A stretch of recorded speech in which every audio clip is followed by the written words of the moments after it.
Hey everyone, this is Eric with Project EKP, and we have a new product today. This is the brake shield diverter duct, and this is a part that's going to help cool your stock brakes on your IS300. Today we have Andy IS300, this is Instagram. We have his car today, and his car sees a lot of track use, and this is a great product to help cool his stock brakes. If we just quickly pan over to the Project EKP project car, this one's been testing this particular product already, and we have great results. Really good cooling, about 30 to 50 Celsius difference depending on how the loads are. And I'll have a data sheet that you guys can look at the end of the video.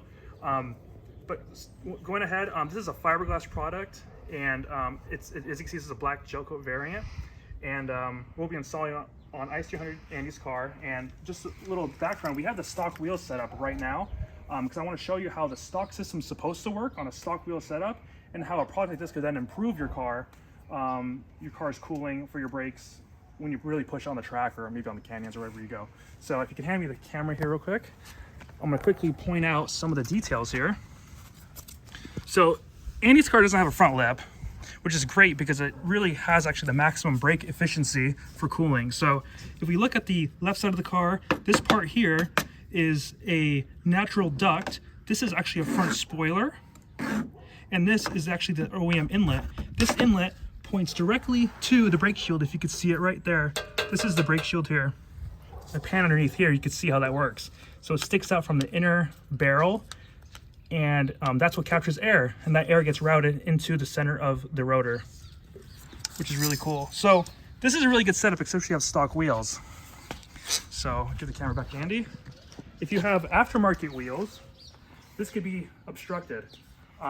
Especially with a wide wheel, we can obstruct that a little bit.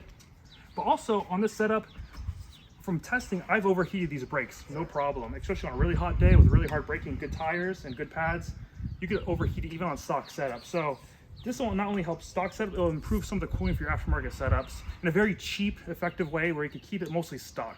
So yeah, let's go ahead and start with the install. All right, so here's what the package will contain once you receive it. So you have a left and right brake diverter, and then you'll just have a package with your hardware. And this hardware is a stainless steel, non-corrosive with locking nuts. So it's gonna be really good quality and won't corrode on you. So for install, it's actually really simple. There's no real fancy way of doing it, but we'll show you here. So if we could come take a look at the wheel well, you can take a look at the stock shield. This is that part that's bent out. This is what we'll be attaching to. If you pan around here real quick, you can see that's the inlet, that's factory right in the wheel well there. So that's kind of more depth on how that works. So basically what we're doing is we're extending that OEM duct further out to capture more of that airstream from both under the car and from that air duct. This is really especially helpful for people who don't have any liners because it just gives them more path of air for it to go into. So for the tools you'll need to install this, nothing too fancy. You'll just need a drill. This is a center punch for making the drill hole. I have a silver Sharpie that I use for just marking the centers of the hole, and I'll show you, you'll see that using it. I have a Dremel, and the Dremel might be required depending on how wide your wheels are. This is because modifying this part of the flange here may be necessary if your wheels are too wide. And we'll show that in Andy's car because he does have some pretty wide wheels. On my particular car, I don't have a super wide setup. I have 7.5s plus 35. Clearance is really, really good. But it might be a little more challenging on his car, and we'll show you how to get around that if so. And lastly, you'll just need a drill to make the holes. So let's see, all right, let's get started. We're gonna get our Sharpie. And the simple thing you wanna do is just line it up. And you want this top rib to be nearly parallel, especially when the suspension's drooping to the ground. And you'll see that will kind of settle in place. There's a little bump right here that kind of goes over the bump of the shield. And you'll notice that if you kind of bring it forward, it will settle in a place that's comfortable, right about there, boom. You can see now everything's flush. All the holes are flush against the panel there. And then go ahead and just take your Sharpie and go ahead and just mark your centers as shown. So I'm not going to show this part where I'm drilling these holes, but you can see how simple it is just to install it. That's all you need to do is line it up. You can see it's nearly parallel. And then when the car is compressed, you'll see that this rib will kind of go up in an angle slightly in order to capture more air and cover the hole. surface area of the airflow going into this. So I'm going to go ahead and drill the holes out off camera, and we'll show you what it looks like after. All right, so we just drilled the holes. Here's how they look. It's pretty self-explanatory once you mark it out. So go ahead and simply just align it up, and then you're going to take your wide truss-head stainless steel fastener and just go ahead and stick it through all the holes, verifying they all fit. If you misdrilled your holes, you could always modify the fiberglass. It's a lot easier to modify the fiberglass than modify the metal shield. But you can see they all clear nicely, so we'll be good there. Just make sure you use a 10mm drill or a little bit larger to get those in. So that's how it's going to look. I'm going to go ahead and bolt it up from the outside, and then we'll start test fitting the wheels and showing any more installation procedures that you might need to do. Alrighty, so we finally installed this part. We got all the fasteners in, and we're going to show you now. If you look down the path of where the OEM duct is, you can see my little fingers here. You can see it's fully obstructed. There is no air. A lot of the air will now hit this diverter and then make its way into the center of the hub. So let's come around here on the wheel well side. So naturally, you know, a lot of things are tightly fit when you have this product.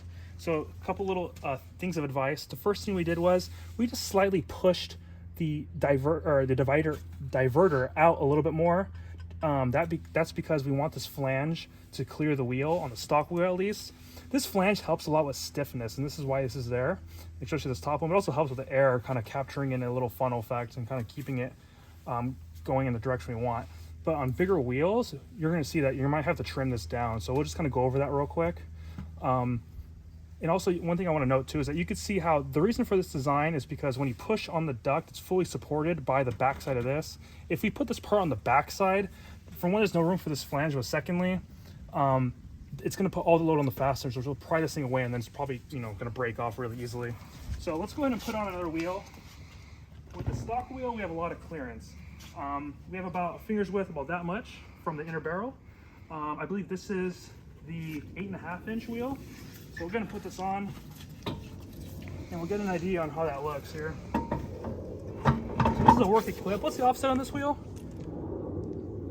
38. 38. Okay, so it's an 8.5 by 38, and this is a 18-inch wheel.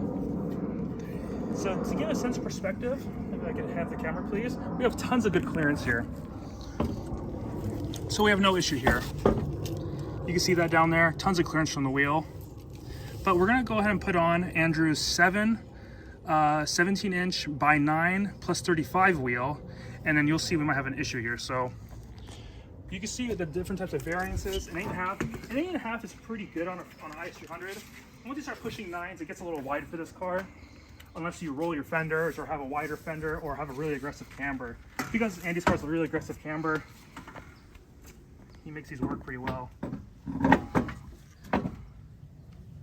Okay, so this is a 9 plus 35, correct? So if we bring the camera here, you can see we still have ample clearance. That's because we kind of slightly bent the shield out of the way. Oh, let me let that focus. So you can see there's no real modification needed. As long as you have about a finger's width from the inner barrel, you should be good. A lot of the force is going to be pushing that diverter back and not towards the wheel, which is really good. So yeah, this is pretty good. If you do have issues with fitment, go ahead and take that flange, and you're going to want to take that flange and shave it down as far as you can. You do want to retain some of that lip, because if you take it all away, you're going to reduce the rigidity there. Alrighty, so next thing we're going to test is just, you want to go through the car, make sure you cycle the steering wheel left and right fully. We're not going to do that on camera because it's pretty obvious from there on out. Make sure it doesn't hit your sway bars or any suspension like that. On our car, we have no contact or anything, but if you have a really low ride height, for example, just make sure you check all that. If you do hit anything, you're gonna have to use your Dremel. That's optional here, like with a cutting wheel or anything like that. And go ahead and just, you might have to slice it back a little bit down here. If you do have issues hitting the sway bar, on our cars we don't, but it's just something to note. So anyway, that's it. Thank you very much for watching.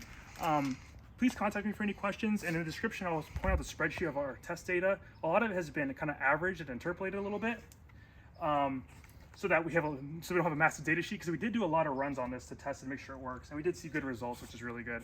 So thanks you very much for watching, and have a great day. Bye.